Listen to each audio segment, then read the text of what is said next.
da wanda da ka aje ni a gidan nan ne? Na maka me kamar da ni da ka aje a gidan ne? Saboda ga baki ɗaya na ga abubuwan yana matsowa kusa ne, kuma so nake kafin a gama komai a ce lokacin bikin ya zo ya kamata a ce na ƙarasa gini na.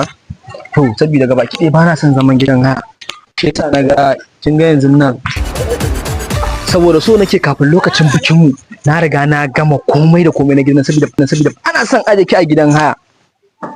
Allah ya kiyaye wallahi, kaga nama da kamar da za ta zo na a cikin gidan nan.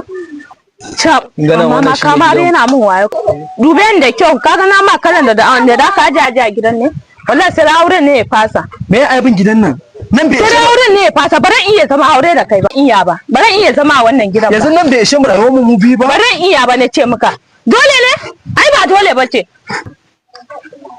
To me kike nufi? Yanzu menene aibin gidan nan, saboda Allah, saboda me aibin gidan nan? Me kike nufi kenan? Wallahi sai auren ne ya fasu. Allah, saboda me aibin gidan nan? To wani kalan gida kenan kike nema? Ni na ga maka ba dole bane. Yanzu gidan nan. Me kike nufi kenan?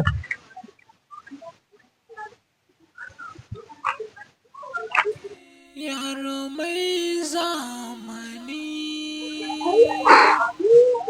yaro dangatan umma.